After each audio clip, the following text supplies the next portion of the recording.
It's better to have access to a good professional article than, I don't know, something you read on Instagram or Facebook. That's actually a good segue to my next question, because in this very sadly age of disinformation and misinformation, we are bombarded, and science says sometimes it's clickbait, right? Based on science, yada yada, but there's no reference, there's no text, there's no, like, it's just someone who clickbait or click engage on social media. So in this age of ChatGPT, I'm not a fan. You can see it in my face if you're watching on YouTube. I'm not a fan of ChatGPT at all. But how can, basically, is there kind of a hierarchy about the credibility of resources, or how can people make sure that what they read and hear is actually really backed by science? Well, of course, you can read the scientific articles, like we said, or the professional articles, but if you don't have access to these articles or this information, you need to ask you some questions. The first one, I think, will be, who wrote this article or this opinion? Is it an expert, or is it, I don't know, your cousin or an influencer? I don't want to target influencers, but I mean, most of them is some not really scientifically based. A PhD degree, for example. I know I follow some nutritionists, for example, who will talk about the studies in nutrition. That's okay, fine, but she have a PhD in her own field, and that's put me in confidence about what she's telling us. Okay, so again, who is the person in question? What is or her expertise? Did she make some research on the domain? Look at the content. Is it highly emotional, or is it rational? Is there any analysis of what is provided by the person in question? And if there's analysis, what are the criteria for this analysis? So behind that is, what is the theory that is provided by this person? Okay. You can also take this information and see what another person have to tell us about this same subject. Okay, so use different sources to inform you about a subject. Okay, that you can do that in a newspaper, for example. Okay, if you have a news, there's an investment, for example, in that domain. Okay, this newspaper tell us that it's quite highly positive, and the other one is highly negative. Okay, what are the basis for saying this one is positive, this one is negative? What are the criteria to make this conclusion positive or negative? So give yourself a space to look at different arguments and see for yourself what a conclusion you can what is the conclusion you can give you.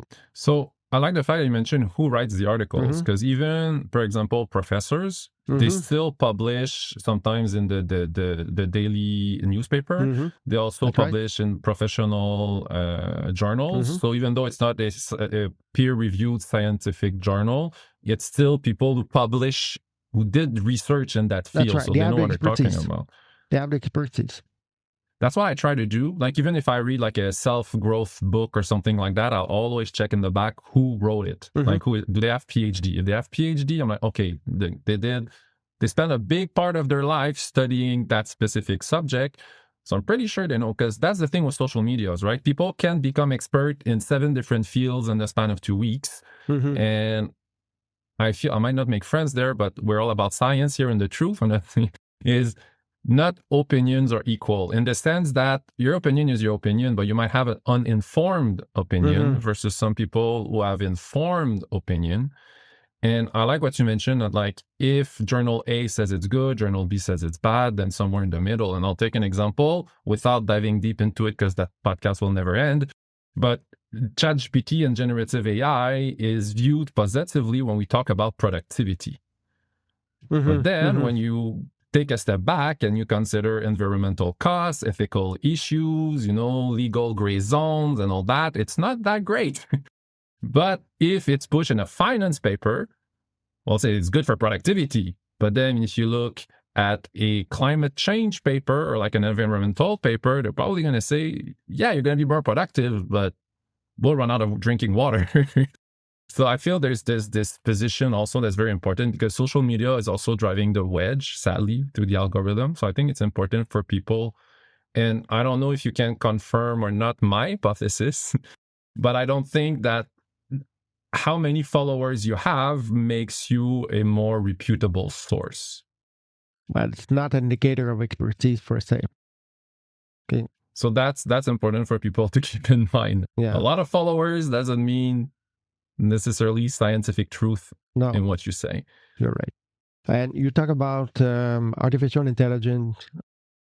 I think it's important if you question ChatGPT, Copilot, Gemini, or whatever the artificial intelligence in question, use that as a tool. I would not recommend to people not using artificial intelligence. I don't think people will be able to do so in a way. But the information that is provided by the artificial intelligence, go look at the references. Okay, ask for the references on the artificial intelligence. Then take these references and go see by yourself. If they're true, because I hear that sometimes they just pop some random references that don't even exist. Yeah, there's a lot of hallucination in the artificial intelligence. So go see for yourself these references, read it, and see by yourself if the artificial intelligence provides you with some good information or not. That's important because in this day and age, a lot of people take whatever comes out of this as the absolute truth, which might not be. It's important to remind that it's a tool. A calculator is a tool. But you have to know some basic, when you, addition, soustraction, multiplication. Yeah, addition, subtraction, yeah. You need to understand the basic of math to know even what you're asking your calculator to do. That's right. Because otherwise it just gives you a number and you make no sense of it. That's right.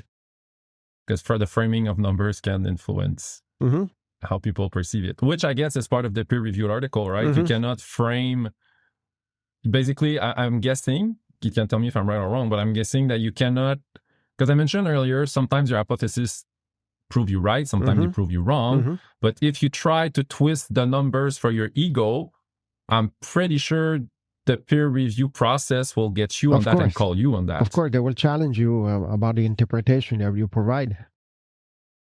And an expert, you say, okay, we confirm that hypothesis. No, I do not agree because, tac, tac, tac. And you will have to answer to this expert in your, when you will rewrite your article and provide more information about those comments. Or you won't just get published. Of course. If you don't answer correctly to the reviewers, you will not get published, of course.